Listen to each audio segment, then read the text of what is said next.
g'day everyone. Awesome. It is Jai, that Aussie metal guy here with Crannk.com, and I'm joined by my awesome counterpart at Crannk, Mr. Jim Taylor. Today we're stoked to be joined by two incredibly talented musicians and brothers, Nick and Akiva Shavrock of Shavrock. The Baltimore-based band is about to unleash their debut, or did recently unleash their debut full length. Hope Found Me, 5th of August. They did drop their physicals as well, which was 19th of August. It is a record packed with harmonies, bluesy rock guitar solos, and heartfelt lyrics produced by none other than Mr. Ron Bumblefoot. You'll probably recognize that name. He's been all over the place, appearing in a whole bunch of bands, but also did play with Guns N' Roses for a bit as well. Thank you, Nick and Akiva, for joining us. Really appreciate it, my friends. Absolutely. Absolute bloody pleasure to dive into this music. This was really cool album to get into and kind of listen to and kind of take it all in as well. Can you take us back first though to the early days? You two, of course, brothers. How did this first all start for you both? I mean, we started playing music at a pretty young age. We've been close throughout our whole lives, and it started off that I played mostly lead guitar. Akiva played rhythm, so that was a nice little duo. And as he got older, I mean, he blossomed into an amazing lead guitar player himself, and that's just kind of how we got to where we are. Yeah, it's always been a very close relationship, and he's 1 year older, but we've always hung out with the same friends and this was the same circle, and then eventually we started both progressing in music, as he said. I always played rhythm for many years, and then Nick was shredding away. Then I'm like, wait a minute, I got to start shredding too. So eventually I got into it, and then it just blossomed into Nick started writing incredible original songs. And I was like, we got to do something with this. And that's sort of the background of how everything really happens. Wasn't really anticipated, I would say. Yeah. Just kind of happened. We got, thank God, some great friends and people that pushed us to take the next step.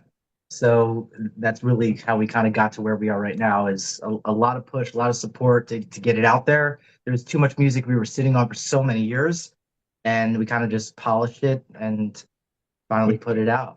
So you guys have, of course, switched the roles with guitars at the moment, haven't you? Though one lead and Yeah. rhythm there as Yeah. well. Yeah. Yeah. Yeah. So, So there I you mean, go, bro. we do both take we do both take some solos on the record, but he does the majority of the work.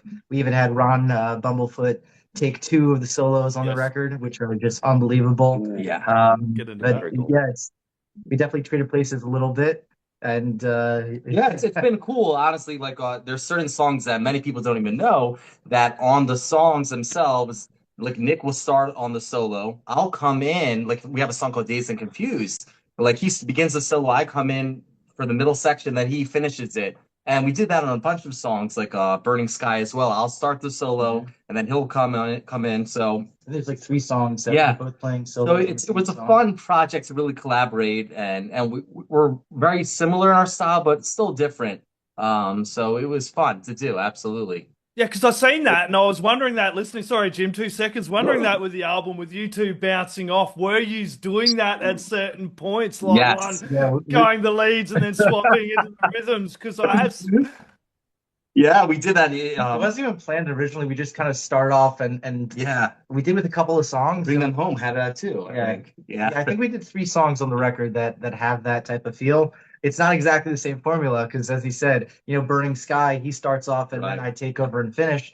And with Dazed and Confused, I start, he comes in the middle with something really melodic, then I go and finish it off. So we had a few of those, and I think for the next record, maybe we'll do more of that. 'Cause we had a good time with it. Yeah. I think everything came out great, so I'm happy with it. You you were trading off. It sounded like Coheed and Cambria type stuff. Oh, Yeah, cool.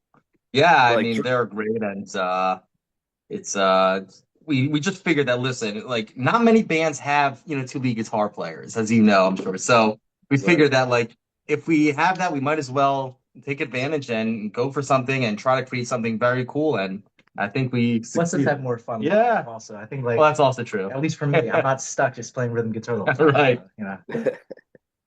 So just jumping back into when you guys were starting as well, with who were some of your biggest musical inspirations, kind of when you both picked up guitars?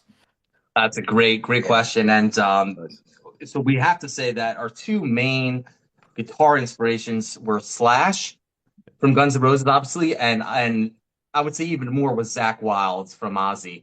Zach Oh had yeah. such Zach had such a profound impact on Nick and I, and just how our pick attack and everything like that, and so that sort of really influenced us as to what style we want to go. So we knew we wanted humbuckers, we knew we wanted a Gibson Les Paul, and obviously there was a bunch of huge bands as well, like the Scorpions and Boston, and so many, Def Leppard, but that those two guys really inspired us to become guitar players, honestly. Yeah, and there's a lot of guys that I think crossed over after that. It's like that kind of like formed our what's the word for it? Like our foundation Yes. of how we want to play. And like for myself, Sure. some of my biggest influences are like Paul Gilbert and Andy Timmons and Satriani, Steve Vai. Doug Aldrich. All those guys were like huge in terms of kind of like polishing off Yes. how we wanted to play. Hmm. And I learned a lot from just YouTube was so incredibly resourceful with like and having a guy like Paul Gilbert being able to teach you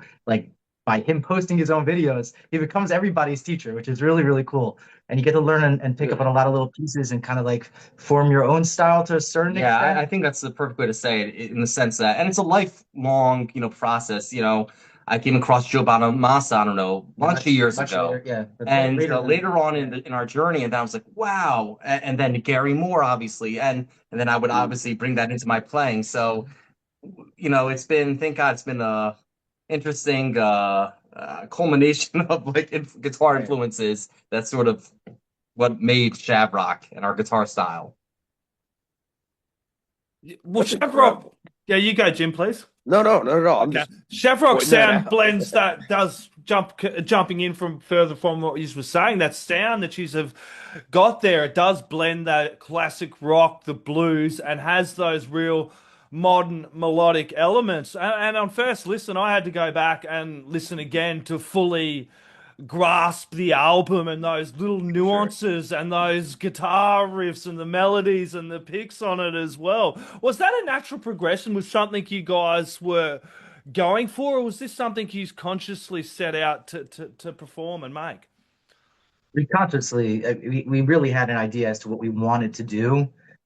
We've been playing on these songs for a long time. Now, Bumblefoot, our dear friend Ron, he really took it to another level. Yeah. And, getting into the studio with him, there were things that maybe we had some ideas, but we never dreamed in a million years it would turn out the way that it did. And we really give so much credit to him. One of the things he said to me that I'll never forget, he's like, you baked a cake, and he's like, we all iced the cake. And that's kind of what it was. There was a lot of icing being done in that studio. And it definitely fulfilled the vision that we had. We Yes. definitely had this vision. We've been playing the songs for a while. We would perform them here and there, and the majority of those elements were there already. But that final icing is what happened in the studio. Exactly. What up? Watch your sound, guys. Just lost you. Ooh. Oh, can you hear me? I can hear you now. There. There we go. We got you from the start. Okay. Keeper. You dropped out right at the start, brother. Oh, okay, fine. So no, basically, I was just going to say that, There you go. yeah, we sort of, when I first met Ron, I told him, I'm like, listen, we want these, big guitars, imagine like these Marshall stacks and with these loud distorted guitars with this super melodic tone. And he's like, yeah, I got you.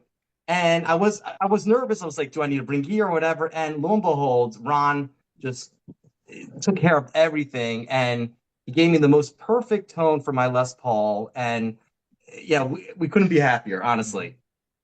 Yeah, well, what a collaboration as well. How did that all come about with Ron and you guys? Yeah, this is a wild story. So, a couple years ago, probably going back at least 3 years ago, I did some type of guitar shred or something on Instagram, and obviously anyone in the guitar world knows of Ron Bumblefoot Thal. And so I'm like, you know what? Can't hurt. Let me just tag Ron. Lo and behold, he comments on my video and starts following me. Of course, I was like in awe, and I'm like, I can't believe this is happening. So I follow him back, and then fast forward, I think whatever, 6 months later, I see that he's coming to perform downtown in Baltimore. in our state of Maryland. And I'm like, okay, I would love to, I reach out to him. I say, Ron, would love to meet you. So he said, sure, come on down to the show. So we go on down and and Nick was with me as well. And we hit it off with him. I remember I'm standing in the crowd and he just hands me his double neck guitar off the stage. I'd never met him before. And he was just like the coolest, nicest guy. And so we had a great time, but that was it. Then a year goes by. I see he's doing the exact same show. And now we've been sitting on our music now. And we're like, I told Nick, I'm like, I have this crazy idea. I saw that Ron does some producing, but I wasn't sure.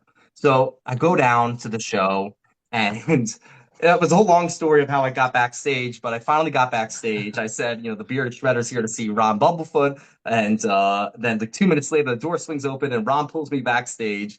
And he was just the nicest guy. And I said, Ron, we have original music. Do you do producing, whatever? He's like, let's set up a meeting, because I'm sure he didn't know what we were all about and everything like that. And then we set up a meeting and the rest is history. So it was just an amazing, I don't know what it is, obviously the hand of God, because to be working with such a guitar legend who we have admired for so many years is really a dream come true. I was going to ask you guys are from Baltimore, right? Yeah. Yeah, cool. I'm not far from you. I'm about 8 miles north of Hagerstown. So, Okay. I'm in Pennsylvania. But Wow. did you guys record this in Baltimore? Oh. So no, we recorded it in New Jersey. Yeah, multiple trips to Princeton, New Jersey. He's got this 100-year-old little house that's got like 2 floors. All Was the it with recordings him? is on.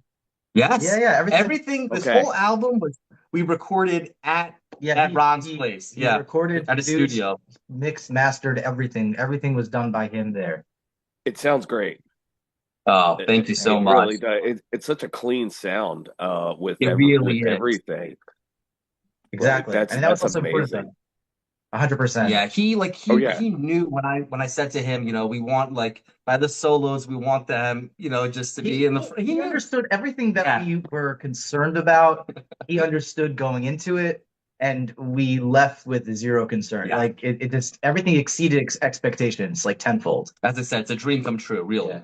Yeah, for a debut record as well for you guys, you're obviously great musicians as well, but to have someone like that with the experience this guy has, not only on guitar, but behind that side of it with the production side of things, there would have been so many lessons you guys would have been got off of him as well going forward. Right. What were some of the key lessons and points you kind of walked away going, man, we got to do this next time, and fuck, we're glad we learned this? I mean, there's a ton. I mean, it's interesting thing that I would say that one of the main things is that we came to when we would present the song to Ron, we just would give him literally a voice recording or something on our phone, and then he would tell us, oh, well, you might want to get to the chorus a little bit faster. So he really taught us how to structure a song and how to get it ready for recording.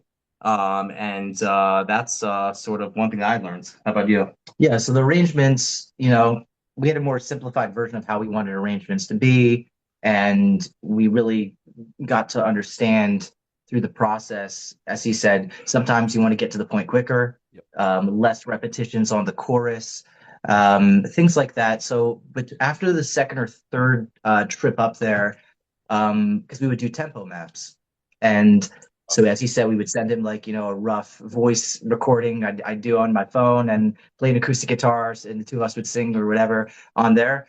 And it really shifted from like the beginning to where we were. It used to be, okay, so let's just change this, this, and this, and this in terms of just how many times we're going to do this part. Let's get to that part. And then after the third or fourth time, he was just like, yeah, the arrangement's perfect. Let's just leave that. That's great. So we really did learn that. And a few other things that we learned that were really important, moving forward, was guitar solos. Yeah. Really understanding guitar solos. So that's a big deal because, we've been guitar players our whole lives. And you have the guy who's as good as it gets and could do everything and anything on a guitar imaginable. And he's the guy telling me, Nick, slow down. Like, I remember there was one song I was just playing too fast. And he says, you have to understand, you're just going to lose people. You got to have something that is a singable was I think the term he used. He says a singable solo. That was on the record. Every single guitar solo is somewhat singable. You'll remember those melodies and kind of remember where they go. And that was something that really was eye-opening for us, and it really changed. And you could see progressively through the record, we made more and more effort to have these really, really melodic and tasty guitar pieces. So we give him a tremendous amount of credit for that. And there's a few other things, but those were the two main things that I can reflect upon. Yeah, jumping into the album sec, just side note, it's really cool to see Ron working with bands like yourselves as well. I've seen he does another project, Thomas Thunder. I interviewed a band out of Ireland a few years ago called Midnight Preachers that he plays on and does a fair bit with as well. I think there's another artist, Sierra Levesque. That's why when I seen this one come across, I'm like, man, this guy isn't just about everything at the moment. It's really, really cool to see. We'll jump into the album now. Hope Found Me. It's an amazing name for a title of an album as well. It's really evocative. It does draw all sorts of emotional connections to the album before you even hear it. What does it mean personally? How does this tie into the record together thematically? So, I mean, the message of hope was really, really important to us on so many different levels. I feel like it's really important to a lot of people, which is why especially this day and age, that's why we stuck with that concept for the record. The songs, lyrically are different with different concepts, but in almost every song, there's some message of hope in there. And that we really felt like that, really set the tone throughout the record. Yeah. And yeah, we really don't regret that at all. That was really it really was all about hope. I mean, even the fact of where we are right now is based upon hope, There's so many things, like the concept of hope found me. When I came up with that line of hope found me, it was a term I never heard of before, and it just kind of came to me. Instead of just finding hope, maybe hope found me. But what does that mean to myself or different people? And there's many little elements that have happened in my life that I can look at to say hope found me. The fact that Bumblefoot, took us under his wing and did this, that's hope finding me. I didn't find that. That found me to a certain extent. There's a lot of little things. But we really are trying to be as positive as we can in our lives, trying to, give messages of hope to other people who can really use it. We've had a lot of people give us some interesting feedback after hearing the release of that song. I think I've said this before in a prior interview. An elderly gentleman in his 70s lost his wife, and he came over to me, almost in tears, and said, "I can't even tell you how much this song spoke to me." And it was just so, talking to him directly is kind of what he said, based upon what he was experiencing right then and there. And another guy was in the army overseas, and his brother told me, he was speaking for him, saying how his brother's, been in the armies, suffering tremendously, been dealing with a lot of different stuff, addiction and things of that nature. And he said, Hope Found Me really was just so eye-opening and meant so much to him. So, those are the things that really I would say resonated with us tremendously. Yeah, it seems to have resonated with people just on YouTube alone. It's like 31,000 views as well, not to mention all the streams that it's racked up on the streaming cycles as well. It is a 12-song debut album. It is quite ambitious, but dare say you guys have been, like I said, been making music together for years. Which songs did you know were going to make the cut? And you obviously, as we mentioned before, you did have a feel of this. Wow. That is a really, really good question. Very good question. Because here's the truth: is that we took it song by song. We weren't sure whether we were going to do an EP, or just even a single. We thought we start off with a single, and The whole plan was a single. Oh, was that it? Yeah. This whole thing began with The Boy I Used to Be. After that meeting with Bumblefoot, we did like 4 or 5 different tunes, and he kept coming back saying, "No, The Boy I Used to Be." He's like, "These are all great. Boy I Used to Be is speaking to him." Yeah. So we started off with that single, and we got the bug. We couldn't stop after that. Yeah, that's the truth. And we just went from song to song, and Yeah, we never knew which one was going to be next, by the way. We We did. absolutely did not plan it like that. It would just be like in the moment, what do you think we should just do? We do this one, do that and the one. funny thing is that we have a song called "Feels Like a Sad Song," which we already recorded maybe 8 tracks, and I told Nick, I'm like, Nick, do you remember that song you composed? I think 10 years ago. He hadn't thought about it, and It's definitely not going to. Yeah, it's not going to make the album. Yeah, not going to make the record. and lo and behold, we go into the studio, and it came out just so beautiful, so incredible. That's one of my favorite songs on the record. I don't know if a lot of people got to hear that one, but There's something about it that came out really magical. Yes. Did not expect it to turn out the way that it did. When I wrote it, it was a very mellow, soft song. I wrote it on an acoustic guitar, and Shavrock, we always rock things at some point. So it may start slow, but it's gonna have that big finish. So that happened there, and after I heard it, I remember driving back. Every time, this is really cool. Every time we left the studio, Ron would send us a mix that we would listen to on our car ride home. Just the raw mix Just of the like raw of mix. what we recorded. Nothing's been really like done or altered. But it was like we were like driving, we were just looking at each other like, oh my God, this is going to be so good. So so that one wasn't supposed to make it. Neither was another one of our favorites. A couple of our favorite songs were not supposed to. We did not plan them making the record. Dazed and Confused. Oh yeah, which I think is his favorite song. So many people's I think favorite song. Honestly, so many people mentioned this song to me, and that came out again. Also, just really remarkable. And again, we have Ron to thank in the sense of his producing is so brilliant and how he elevates the songs. So it's really interesting how we ended up deciding and choosing these 12 songs, but I think it really worked out well. Yeah, great. Exactly. Those tracks like The Boy I Used to Be, Empty Cup, Feels Like a Sad Song, all these tracks have different emotional pulls to it as well. How do you go approaching balancing that, as well with the track? Because then you got Dazed and Confused, and then other tracks where you could just shred out. And like you listen to some of these, they're so powerful and emotion. Then other tracks you just kind of rock out with it as well and have some fun. Yeah, I remember like we were talking about the order of the songs. I think it was we were at dinner, right? But we were sitting down we made sure every time we were in the studio, we always had a nice lunch, but an even better dinner. So we all of us would sit there and kind of chill, kind of like family time. And Nick would grill these amazing steaks. We just had a great time. So we were just talking like what nobody had an idea of what the order of the tracks were going to be. And so we were kind of just spitting out. We didn't know Kaleidoscope was either going to be the first or the last. Those are the only two places that made sense for it to go. Because it has a big beginning and a big ending. Because the beginning of the song ends with the same beginning. So that could be a big ending to the record. But for whatever reason, it felt right to start with the big kicks for the record. So we started there. And then we kind of wanted to go like fast, then something a little bit softer. So that's kind of why we went with The Boy I Used to Be. And then we sped it up again to go to Amen. So we were kind of trying to find a balance. One guy who reviewed the album was like, he thought that it was a little bit of a funny spot for The Boy I Used to Be #2. He's like, that song just hurts, man. I remember that's what he said. He's like, that song just hurts. So he thought that song maybe should have been a little bit later. But we're pretty happy with it. I think we're fine. Gives you time to get over it by the next song anyway. Yeah, exactly. Right. And you can always hit shuffle. I mean, exactly. Good point. Don't hit shuffle. Play the whole album.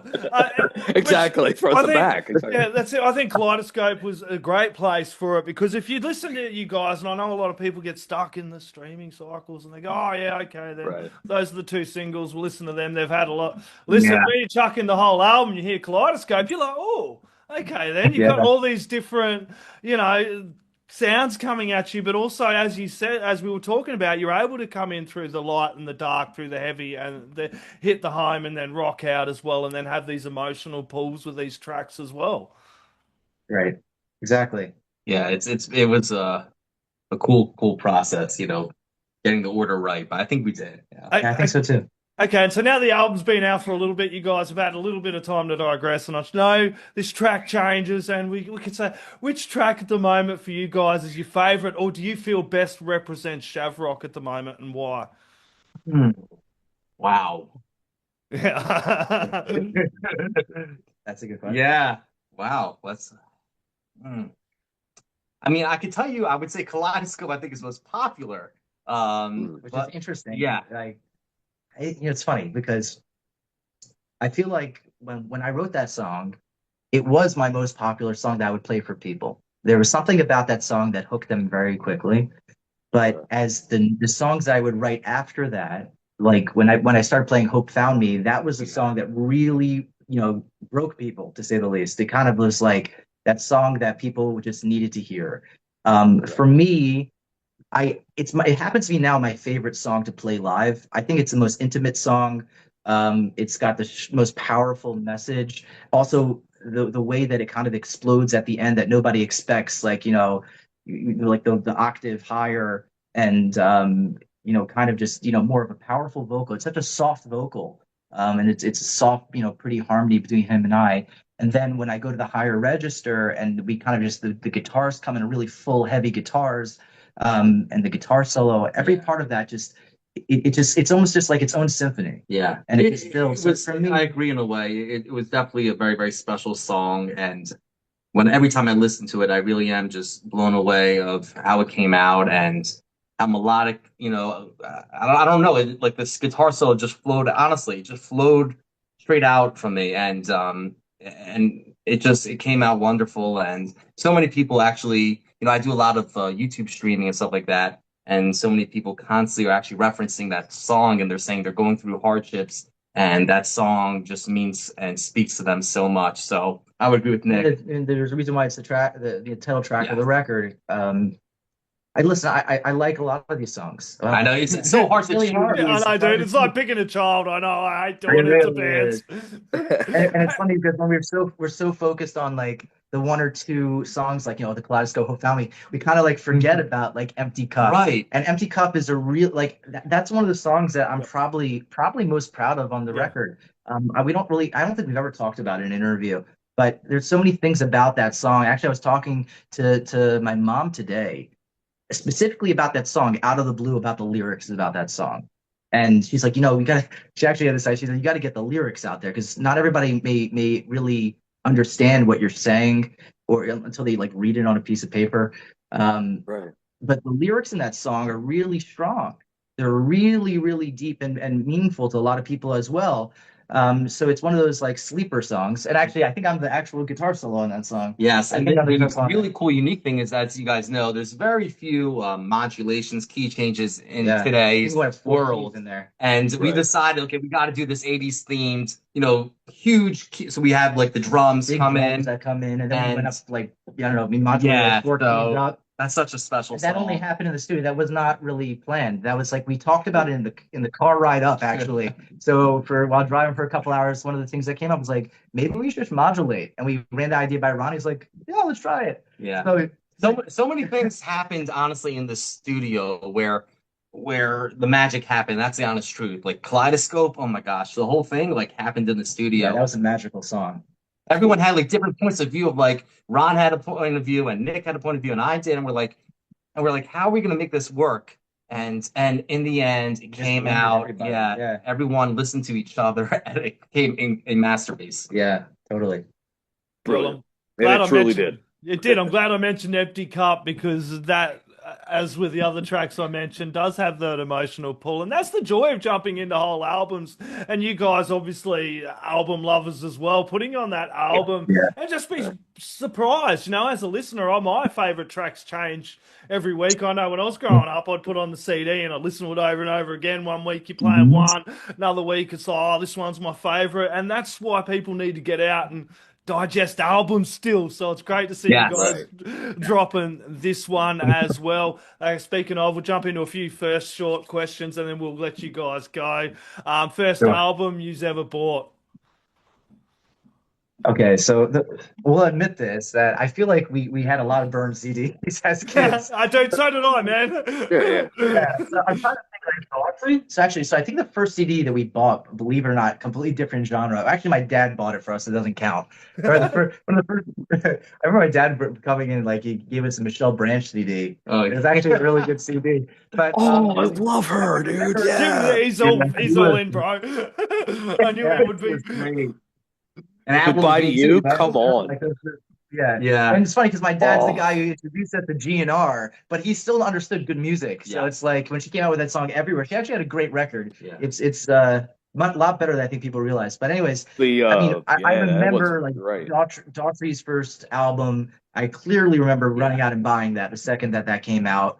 And also all the Avenged Sevenfold CDs. Yeah. Especially when Backcountry came out. From then on, I was like, the second album dropped, I'm running to Target or wherever I can grab that CD. So those are the ones I really remember. I don't know if you have any other. Those two, I think, were like you said. We did burn a lot of CDs. I'll go to the library. Because the library had all the CDs there, and it was not really it Yeah. wasn't like for physical copies. We would just put it on our iPods. So I literally had We had like thousands and 10,000 thousands of songs on iPod. albums, Yeah, and Before I could that's do sort of CDs, it was tapes. So I'd go steal my mum's yeah, tape I remember tapes. cassettes Yeah, and put a yeah, little bit of I sticky still have tape mine. off it and sit there yeah, and record the Yeah. songs on the radio I remember before on the they come radio, on. yeah. you can Sorry, actually hit mum. record on your Right. on your tape recorder. Like you can actually, while the radio is going, you would hit record. So I was like recording the songs from the That's radio. Yeah. same. Damn straight, kids, you don't discovered- know the struggle that we went through to get good Oh, music, man. man. You're sitting there. I remember when Metallica came out with Memory Remains. And I'm Yeah. sitting there on DC 101 and 98 Rock Oh and yeah, waiting for it. yeah, exactly. That's what we grew up on, though. 98 Rock, DC 98 101. 90, Yeah. what was the other one? 99.1 HFS. Had to do Was what the you, other one. Sure, had exactly. to do All what you these could things. before the internet, people. First Yay. concert you guys went to. Mid-Atlantic kids, all right. What was the first concert you guys went to? Oh man, I'm trying to remember. It's funny, like concert wise, I didn't start going till much later on, Mm. but then I went to a Went to a ton, lot. and So he's going to everybody. it's been great, honestly. amazing. That like I've been able to like meet so many of these guys, and like they'll hook me up with seats, and it's been incredible. Like I got to hang out with Zach Wild on his tour bus, and he's such an amazing guy. That was a huge moment. For me. Listen, he's got like I don't know. I took him backstage to Joe Bonamassa. I Yeah, mean, we got to yeah, that was That's he's cool. he had some type of gift with some of these guys because it's like there's millions of people out there that Yeah. are probably PMing every artist and superstar. Somehow he'll like jam over one of their tunes and they love it. and then Yeah. he'll tag them and then PM them or If sometimes I they'll see message it him. right, if they're in town or whatever, and like it's just been. He's met literally Yeah. countless artists are interested to meet him, which is just wild. So We just met Daughtry, and that was Yeah. amazing. And That's awesome. yeah, we just so many bands I got to see. I'm so thankful, honestly. And I'm a big Aaron Lewis fan and Stains and Stained. just so many.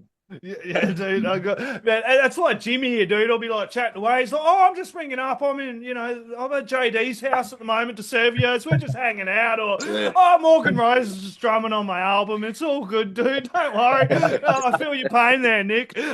First guitar riff do you remember you learned to play? Oh, for me, so probably Crazy Train, and then shortly after that, probably Enter Sandman. Maybe I think there was even like a Bon Jovi. What was that? You Give Love a Bad Name. That dun, dun, Oh, dun, yeah. dun, dun, Oh yeah. dun, dun. Sure. That's another one I remember. And then I'm trying to think what else came after that. Maybe Paranoid or I don't know. Iron Man. I don't know. Could have been. Oh, actually, you know what? I'm sorry. The first riff that I learned how to play was I think Wild Thing. Wow. Oh, sure. Oh yeah, and then probably also I Love Rock and Roll by Joe. Yeah, Joe. I love my rock and roll. my My dad taught stuff, us that yeah. stuff, honestly. Yeah. So growing up, my dad taught us like sort of the basic stuff. The other things I learned, so let me rephrase. You're So right. those are my things my dad taught me. The things I learned, like riffs I learned and taught myself, would be the Yourself, things I yeah. said before.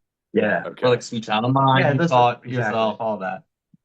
Did Dad get first guitar? What do you remember? Do you remember your first guitar? Oh, Yeah, yeah. sure. We had share. What was it? A Washburn? It was a Billy T blue Washburn that it's probably around here somewhere with a missing toggle switch. But ironically, that's the guitar that we both learned to play on. But he really learned how to play lead guitar on that guitar. Yeah. He went overseas to for school. when he was around 17, 18 years old, and the guy couldn't play a scale. I'm serious. Like he played chords. He had a great ear in terms of being able to play almost anything in terms of chords.